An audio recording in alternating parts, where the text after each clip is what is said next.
program over to Janice from the program committee. Welcome. Good showing tonight. We're all getting out. I'd like to introduce Mr. Daly. He's Christopher Daly. He's a historian and a published author. He's been presenting talks on historical topics all over the world for more than 25 years. If some of you might recall, he did a virtual program to the Senior Center about a year ago, sometime during COVID. I can't remember the time frame. It's on Irish immigration, so some of us saw that program. He's been a history teacher in the Silver Lake Regional School District in Kingston, Massachusetts for 24 years. He's involved in several historical organizations, both public and private, including the Pembroke Historical Commission and the Historical Society and the John Alden Historical Site in Duxbury, Massachusetts. Chris, I'll let you take over. Thank you very much. Thank you. Thank you for having me. It's such a pleasure to talk to a live audience again. I've been giving virtual presentations for the better part of the year, and staring into a white light on my laptop is not the same as having an audience where you see the reaction and how people are enjoying or not enjoying the program. And I thought, is it okay if we lower the lights a little bit so we can see some of these slides? And we'll begin. We'll get right to it. Okay. Very nice. And I have my own little light up here. Okay. Now, I just want to give you a little background on myself. I don't have a degree in Pilgrim or Plymouth Rock. I am somebody who grew up down on the South Shore. I grew up in Pembroke, Massachusetts. I was part of the Pembroke Historical Society, and I've been around this my whole life. And I had the pleasure of having two great mentors. One was Great Moose, the tribal historian of the Wampanoag Nation, otherwise known as Russell Gardner, who I spent hours and hours listening to. Not really talking to. He was somebody that had just so much information that I sat there and absorbed it. And another one was Jim Baker. I worked with him at the Alden House Historical Site. At that time, he was the curator, and in his previous career, he was the head historian of Plymouth Plantation. And that in itself, those several years that I worked with him, was an education. This man, if you ever meet him, he is a walking encyclopedia. He is the College of Pilgrim. So I thought a couple years ago, I do several lectures, and I thought, here, we have the 400th anniversary coming. I'm going to develop something for that because I know there's going to be a lot of celebration, a lot of looking back, and then the pandemic hit. And we didn't have any of that, sad to say. But the lecture still exists, and it's still relevant, and I'm continuing to give it. So let's start here. So if there are any questions or comments, if we could hold them to the end if you want to have a discussion. If not, that's as well too. Now there are going to be some quotes. Most of these are quotes from Mort's Relation and William Bradford's Of Plymouth Plantation, probably the two main sources on Plymouth and the Pilgrims. So where do we begin? Where do we begin? Who are the Pilgrims? And I as an educator, as a teacher, I think the education in this area is sadly lacking in the public schools. The kids get it in elementary school, and this is what they get. They get, oh, the Pilgrims came over here, and then they had Thanksgiving. Then Paul Revere went around saying the British are coming. That's the extent of it. And I know, I have these kids, and they come up, and they know very little about Plymouth and the Pilgrims, what happened here. And it's kind of sad. And even some adults, this has been going on for years and years and years. I talk to older people, And they'll tell me they know about the courtship of Miles Standish, they know about John and Priscilla Alden, and this is gone now. This, it's kind of pushed to the back here. So this is a lecture that you'll get a lot of information about the Pilgrims. Also, this is a geographic lecture. You're going to see the sites that they were in that are still there, and a lot of them are marked today. You can go visit them. In all the area that all this happened, this is the first year. So this is another thing too. I've even heard professional historians on TV call the Pilgrims Puritans. They were not Puritans, they were separatists. What's the difference here? You have to go back to the Reformation in Germany. This is Martin Luther. He was a Catholic monk, and he started the whole thing, the whole Protestant Reformation. He went up to the church in Wittenberg and had 99 complaints that he hammered into the door, and that's what started it all. And what happened was people began to look at the Catholic Church differently and began to switch here into other realms of worship. Now you probably know who this is, right? And we know him because he broke away from the Catholic Church. That's one thing we know him from, and I'm sure you can tell me about his 6 wives too. Now, many people don't know that after Martin Luther broke away from the Catholic Church and there were other people fracturing away, he was a staunch defender of the Catholic Church. And it wasn't until he needed a divorce that he decided to break away from the Catholic Church and create the Anglican Church, or the Church of England. Now, this, if you look here, for all intents and purposes, the Anglican Church was just a replica of the Catholic Church, except for he was the Pope. And there were people in England that were more looking for a more theological, a more spiritual Reformation. They wanted more. They didn't just want Catholic light, you might say.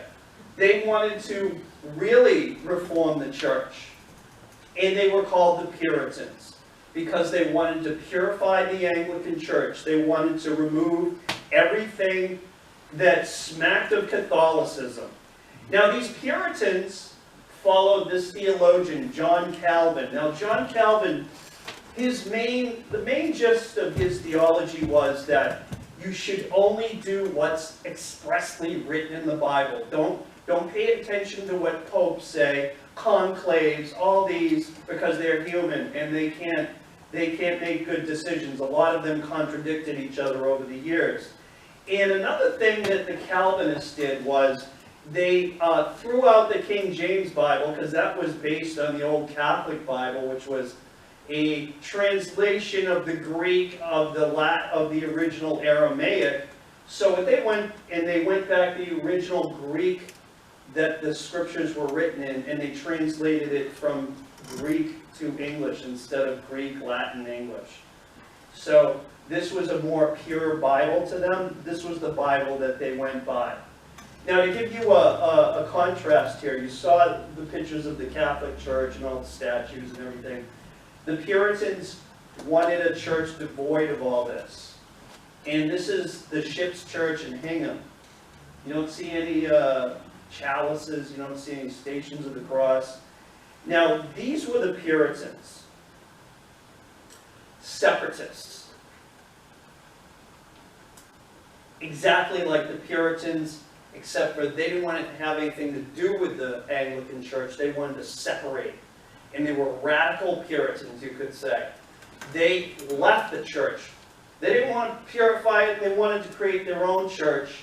And they actually were getting harassed in England by the Royalists and the Anglicans. And they were forced to leave England, pretty much. They wanted a place where they could freely practice their religion. And they went to, of all places, Holland. In Holland, they allowed freedom of religion. You could come and just practice your religion as you like, which was very rare back then. And they moved to the city of Leiden, and they spent about 13 years there. They got jobs. They got into the community, but there was something wrong here. They were able to freely practice the religion they wanted, the way they wanted, but they found that their children were becoming more Dutch than English, and that really concerned them, because they wanted to keep that Englishness. And the only way they could do that was to find some place where they could practice their religion and nobody would bother them. And you know where that was, right? So how do they get there? They're basically scraping by in Leiden. So they come across this group called the Merchant Adventurers. And they were, I guess today you call them venture capitalists. They were ready to put money into a colony. And they would basically fund the pilgrims and a colony. And in return, what they hoped was that once the colony was established, that they'd send back raw materials that they could sell and they could make a profit. So they had an agent whose name was Thomas Weston, and he arranged for 2 ships to take the pilgrims to America. One of those ships was the Speedwell, and one was the Mayflower. And if you know the story, what happened was they, in August 5th, 1620, they both set out. The Speedwell started to take on water. They had to turn back and go back to port. They call it, the historians jokingly call it the leak well now. The Mayflower, which was already pretty packed, had to take on more passengers, and some of them had to stay back in England, and they set out again, but this time it was September 6th. It's getting late in the year to make an Atlantic voyage. Now, where were they headed? This has always been a debate here. They were not initially headed for Cape Cod or Massachusetts. Now, you might have heard that they were headed for Virginia. Not the Virginia we know. The northern part of Virginia was now probably what we would say the lower part of New York. They were headed pretty much for the Hudson River in that area there, close to the Dutch colony that was already in Manhattan. That's what they were shooting for. And they left on this voyage. And it was on November 9th that they finally sighted land. Now, they got to the tip of Cape Cod here, and they came in here, and they knew where they were. They knew that they were about Cape Cod. They had John Smith's old maps, and they knew they had to go south. And as you see from this map here, they headed south. But what happened was they ran into these shoals called Pollock's Rip. Now, speed it up 400 years later, this is a ship graveyard because ships have run aground here for years and years and years. And it's luckily that the Mayflower did not run aground. The captain of the ship decided to turn around and take it back, and they decided to land on the tip of Cape Cod. Now, this is a map of Cape Cod, and they landed on November 11, 1620. And let's just focus in here. That's my little futuristic satellite noise. You like that? And here's about where they landed. Now, to give you an idea, November 11th, this is about where the ship was, if you can see that little icon there. That's where they anchored. Now, November 11th is important for another reason. Before disembarking, they realized that they were outside the bounds of English law because no longer were they within the Virginia colony. They were outside of the English colonies. That meant there was no official law. So what did they do? Some of the people on board, it wasn't all religious pilgrims either. There were just some regular English people. Some people on board were like, we can have anarchy. We can do whatever we want. Other, calmer minds were, no, we need to sit down and we need to come up with some kind of a contract and form our own temporary government until we can have a royal charter brought in. So what they did was they developed the Mayflower Compact, and they created a mini democracy where they each had a vote, they elected a governor, And when that was settled, they finally landed on Cape Cod. The landing was on November 11th as well. And this is exactly where it was. There's where the boat was. And here's a little map showing the tip of Cape Cod here. And if you look here, A represents where they actually landed. And if you go there today, there's a little monument right here showing the landing site, but it's not really on the actual site here. And this is the satellite version. There's a little rotary here. I believe the Provincetown Inn is here. The beach here is where they landed. Now I'm sure 400 years ago that shoreline was a little bit further out. So where they actually landed is probably underwater, is my guess. And this is a scene, having them come on to the American continent for the first time. And you can imagine their joy, because it was a rough passage. And if you go there today, you'll find this monument marking the spot. Can everybody read that okay? No? Do you think if we lowered the lights even more? Yeah. Yeah, these monuments are a little bit hard to read. You could shut it off completely. How's that? A little bit better. Still, it's a little blurry, but it's hard to see from the distance. On my laptop, it looks fine. All right. And here is the beach where they landed. So, what was the next thing that had to be done? That next Monday, all the women came ashore, and it was the first laundry day in New England. If you're familiar, does anybody remember Monday is Laundry Day? This was a tradition that started on P-Town with the Pilgrim women coming and washing their clothes after a few months.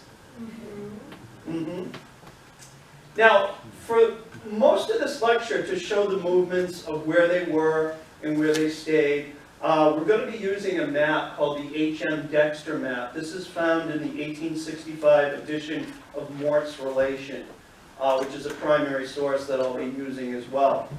So this is the map, and it's a beautiful map.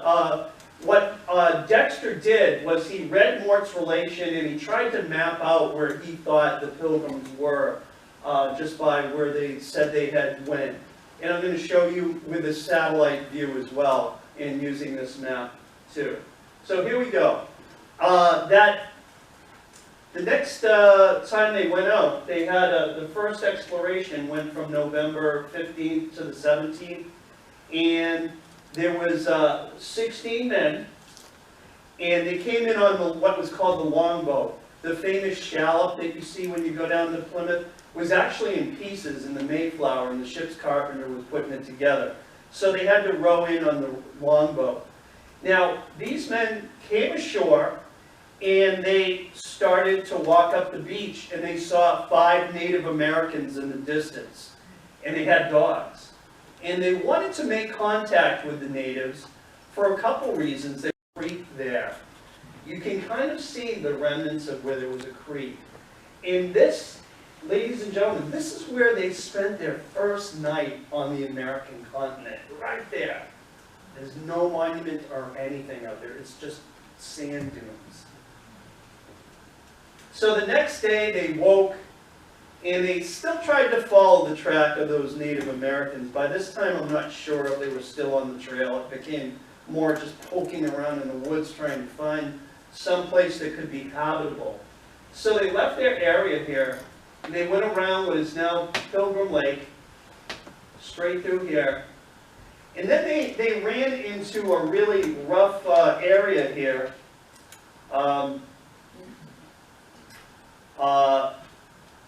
Which had real bad brambles, heavy underbrush, and there's a quote that says, it tore our armor apart, it was so bad here. And this area is called Pilgrim Spring, because this is where they found the first spring of fresh water. And it's really easy to access. There's a parking lot, and you can walk through this path right here, down here. And there's a monument there, and this is what the monument says.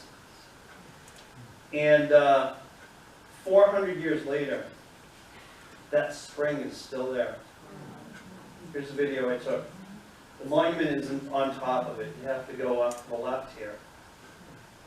And this is where they had their first drink of water in America. That's it. Right there. Here's a quote. "Found fresh spring of water, of which we heartily drank, and sat us down and drunk our first New England water with a delight as ever we drunk in all of our lives." And they said the water was sweet.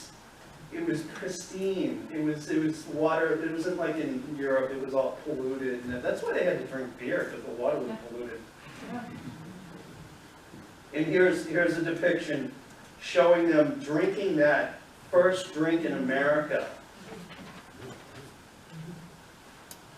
Now, what they did was, after that, they continued. They made a beeline for the coast. And it's at that point that they set a signal fire. And this was to tell the Mayflower, yep, we're okay. So they set that signal fire, and then they continued to explore down the coast. And they came to this location here that's now called Pilgrim Pond. And this is where they camped again. They would later camp. They stopped by, and then they would come back later. And if you go there today, it's a very serene, peaceful place. There's a monument there, again, mentioning that they stopped there, where they had been, where they were going. They had been at Pilgrim Spring, and then they're heading for Cornhill, which we'll hear about in a second. And here's some shots of that. So at this point, they're just going by Pilgrim Pond, but later they would come back here and camp. And here's a nice shot, a nice sunset shot of Pilgrim Pond. And it gives you kind of a feel of what it might have looked like back then, before all the houses and everything were built. Now their next destination was down the coast a little bit. And this is a location known as Cornhill.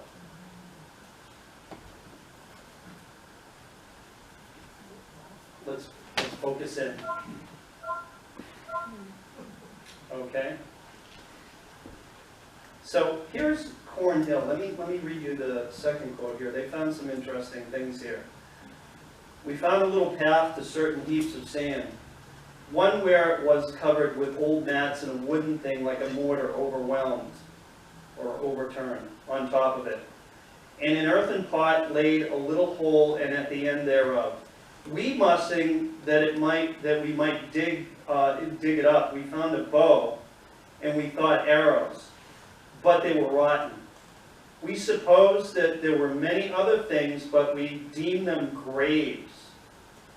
We put the bow back and made it up as it was, and left the rest untouched, because we thought it would be odious unto them, the natives, to ransack their sepulchres, or their graves."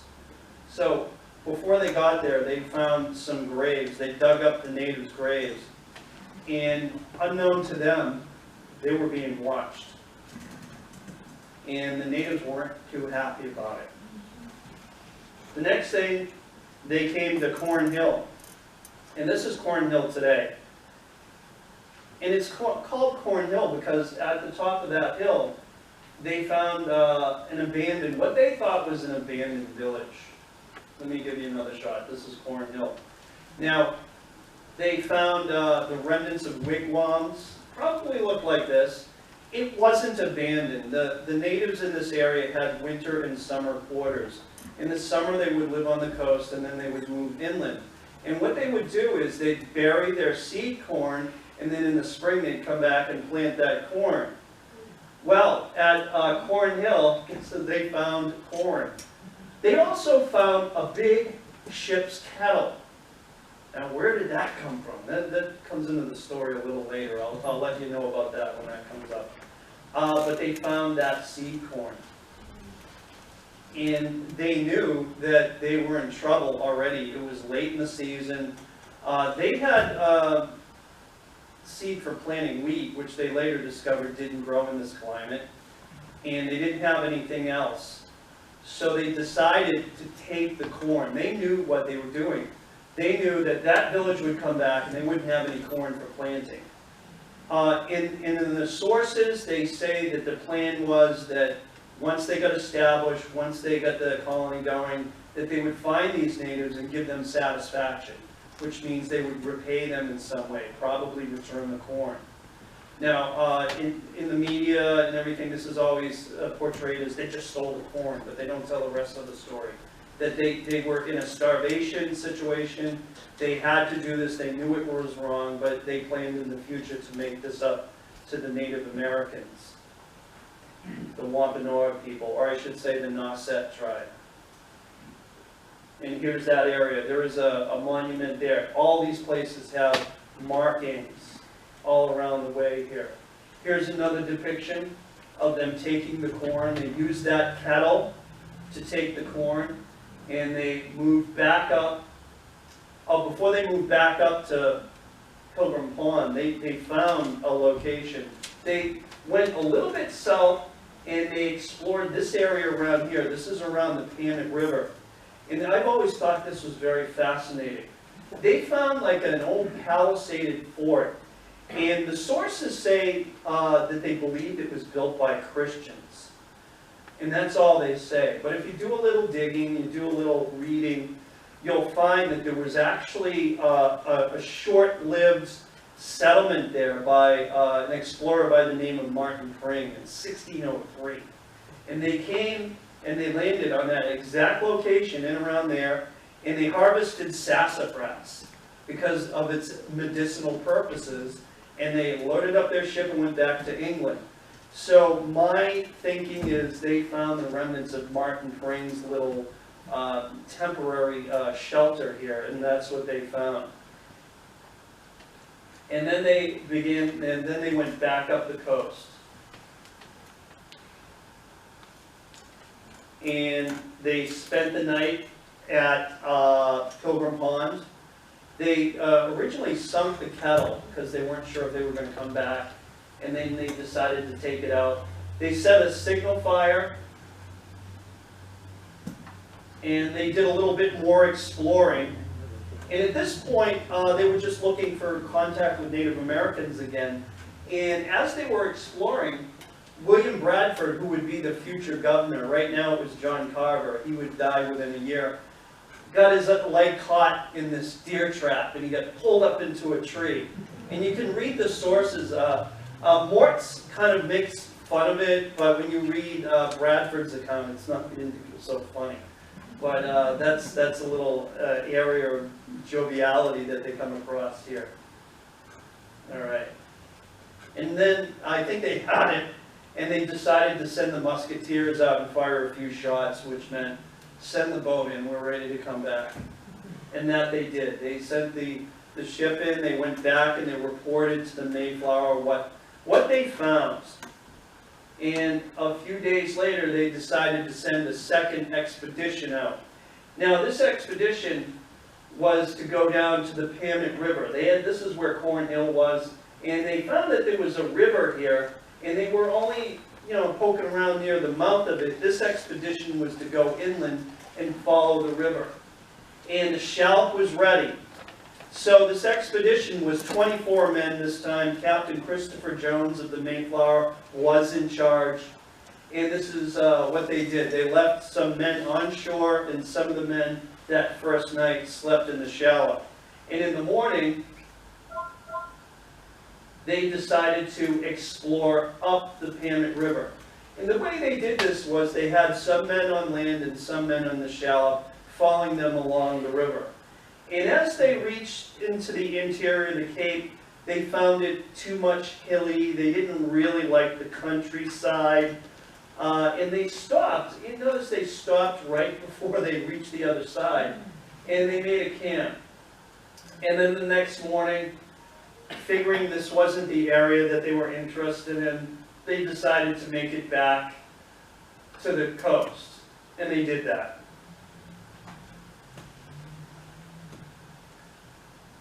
And then what happens is the shallop is sent back with the corn, and 18 men remains.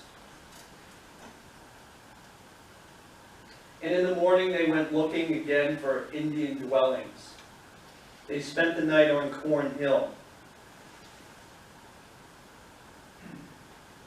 And the next day, here's what they did. They went around looking here. This is about their general track. And this is something that's always fascinated me over the years. Even when I was a kid, I read this. They found the grave of a man with yellow hair and a child. When I first read this, I thought maybe it was a Viking. But I don't think a Viking would still have hair. Here's some of the quotes. This is what they found. Into the plain ground we found a place like a grave, but much bigger. It was covered with boards. They took up the boards to find a woven mat. Under the mat they found bowls, trays, dishes, such like trinkets. We opened up the grater and found a great quantity of fine, perfect red powder, and in it the bones and the skull of a man. The skull had fine yellow hair on it, and some flesh unconsumed. There was bound up with a knife. It was bound up with a knife and a pack needle and 2 or 3 old iron things. It was bound up. The whole thing was bound up in a sailor's canvas cassock and a pair of breeches. We opened up the left bundle likewise and found the bones and the head of a little child. About the legs and other parts of it was bound strings and bracelets of fine white beads. There was also a little bow about 3/4 long and some other knacks. We brought sundry of the prettiest things with us and covered up the corpse again. So this is a mystery. Who is this guy? Discovery of the man with the yellow hair. Now, this is not a picture. This is something I found online that approximated probably what they found. Here's my theory on who he is. And this involves one of our famous people from the Pilgrim story. Who is this man in the yellow hair? Squanto. It wasn't Squanto. It starts with the story of Squanto. If you know the story of Squanto, you probably know the story that they taught you in elementary school. He helped them plant corn and they survived, and that's it. There's a lot more to Squanto. Squanto was actually kidnapped by Captain Hunt in 1614, along with a lot of other natives, and brought to Magdala, Spain, and sold as a slave.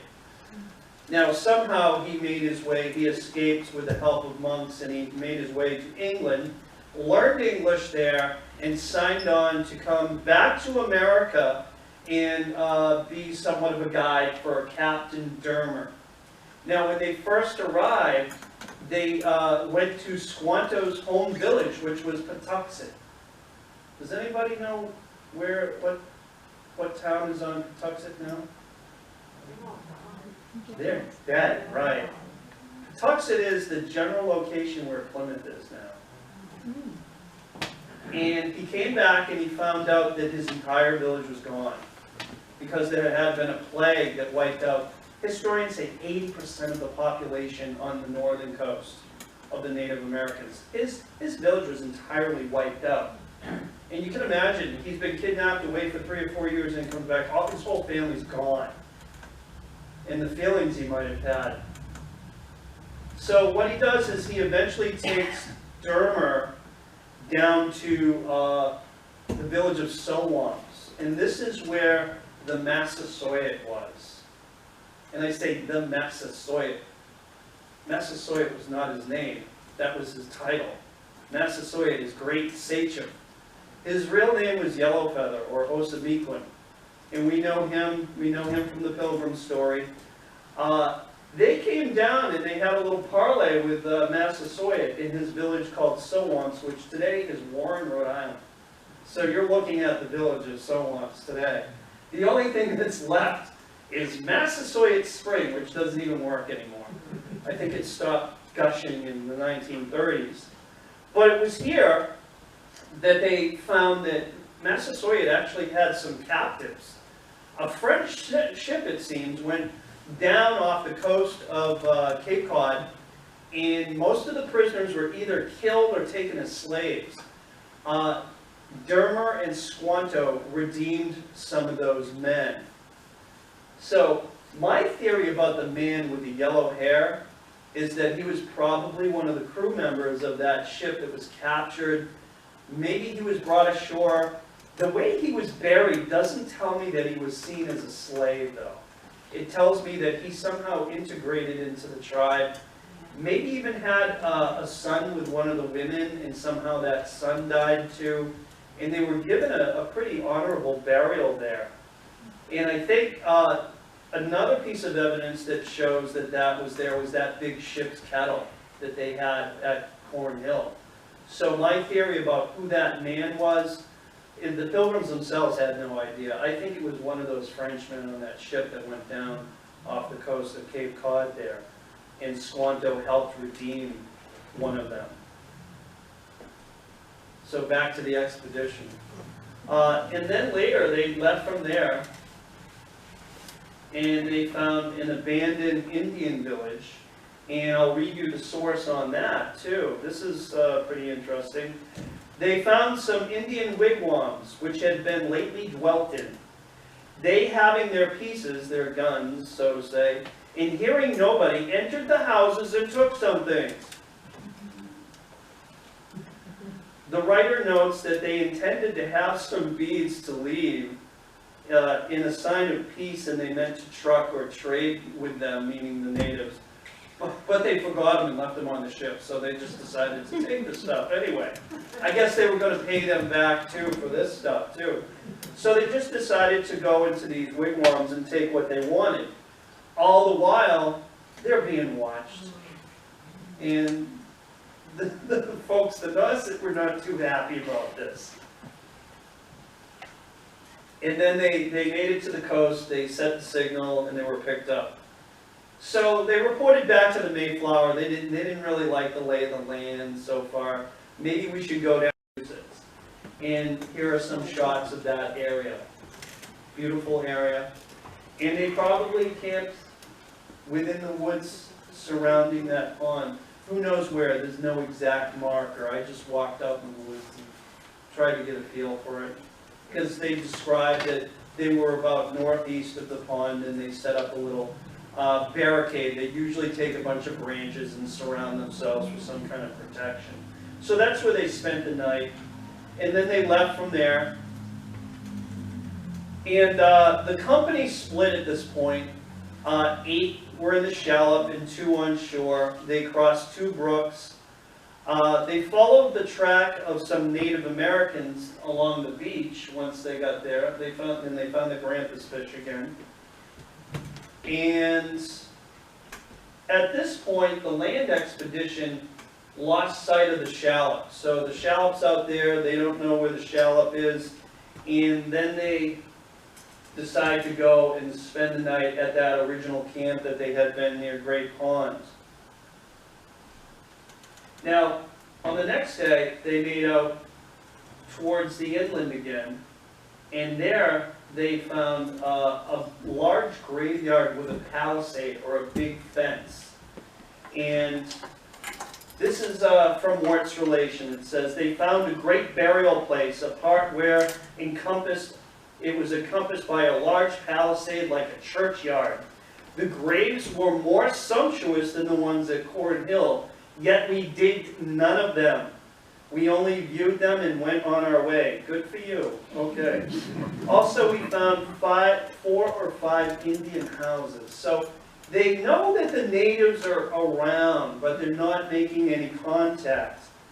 And they want to make contact with them, and they would very soon. They made their way towards the coast, and at this point, they hooked up with the shallop again. And this is called First Encounter Beach. And here's a little close-up on the beach. Here's a video. So what they did was they pulled up on the tree line, there's no tree line there anymore, and they built a barricade and spent the night here. They had the shallop down on the shore and some of their supplies in there. Now, it was a scary night, and they were up all night because they kept hearing these crazy animal noises out in the distance. Scary growling and chirping, and it's at points during the night they came to arms, where they had their arms and their matches lit and ready for something, because they kind of knew those weren't animals making those noises. So about 5 a.m. in the morning, they were getting ready to leave, and they were in the process of having breakfast, and they brought their muskets down to the shallop, and they were going back and forth. You know how when you're leaving someplace, you're bringing your luggage back and forth to the car? And it was at that point that all of a sudden there's all these arrows coming out of the woods, and the Nauset were attacking. And they didn't have their muskets. They had to run back to the shallop, get those muskets, light the matches. They didn't have, you know, the gun and trigger. And it was like a mini handheld cannon. And they returned fire. Oddly enough, nobody was killed in this exchange at all. Neither native or pilgrim. And this is why they call it First Encounter Beach. This is the first encounter they had with the Native Americans in what is now eastern Massachusetts. And if you go out there today, it's just a lonely marker on a beach. You know, probably people during the summer walk by it every day and don't even know what it is. And I know, I'm sorry, it's hard to read. And this is called First Encounter Beach. So at this point, once they loaded up into the shallop, there was a discussion to the effect of, I don't think this is a great place to live. Maybe because our neighbors aren't too happy. Let's go further and see if we can find someplace far away from here that we can settle. And that's what they did. They took the shallop and they went down the coast. And it became very windy. It was cold out, and they ran into some tough weather out there. And the mast of the shallop broke. So they were having a hard time. They started to row, trying to row it, and then the rudder broke.